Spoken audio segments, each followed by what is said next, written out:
ইয়াসিনের পরে মোহাম্মদ হুসাইন, অষ্টম স্থান অর্জনকারী মোহাম্মদ হুসাইনকে মঞ্চে আসার জন্য আহ্বান করছি। হুসাইন, মোহাম্মদ ইয়াসিন নবম স্থান অর্জনকারী, আতিক নবম স্থান অর্জনকারী।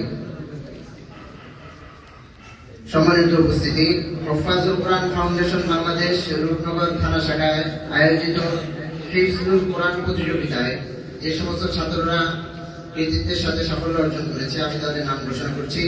মোহাম্মদ আবু ঈসা, মোহাম্মদ আবু ঈসা মিরপুরের মধ্যে হিফজুল কোরআন প্রতিযোগিতায় তৃতীয় স্থান অর্জন করেছে, আলহামদুলিল্লাহ। এরপরে নূর নবী, মোহাম্মদ নূর নবী 74 স্থান অর্জন করেছে। এরপরে আব্দুল্লাহ হিফজুল কোরআন প্রতিযোগিতায় ৪র্থ স্থান করেছে পুরা রূপনগর থানার মধ্যে। সম্মানিত উপস্থিতি, এ পর্যায়ে আমাদের ছাত্রদের উদ্বুদ্ধ করণার্থে, যাতে ছাত্ররা পড়ালেখায় উৎসাহী হয়, এই জন্য আমরা তাদেরকে প্রথম সাময়িক এবং দ্বিতীয় সাময়িক পরীক্ষায় যারা কিন্তু আল্লাহ তাআলা তাকে দ্বীনের জন্য কবুল করেন। এরপর মোহাম্মদ ইয়ামিন আলী, পিতা মোহাম্মদ জাইনুল আবেদিন ভোলা, নুরানি বিভাগে প্রথম সাময়িক পরীক্ষায় দ্বিতীয় স্থান অর্জন করেছে। ৩ নম্বর মোহাম্মদ আলী, প্রথম সাময়িক পরীক্ষায় তৃতীয় স্থান অর্জন করেছে।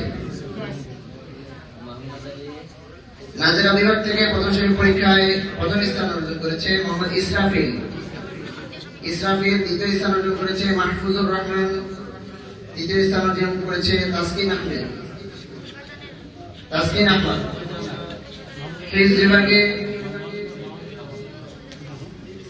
বিভাগ থেকে যারা প্রথম সাময়িক পরীক্ষায় প্রথম স্থান অর্জন করেছে মোহাম্মদ আবু তালহা জুবাইর। তাড়াতাড়ি আসো যারা প্রতিযোগী পুরস্কার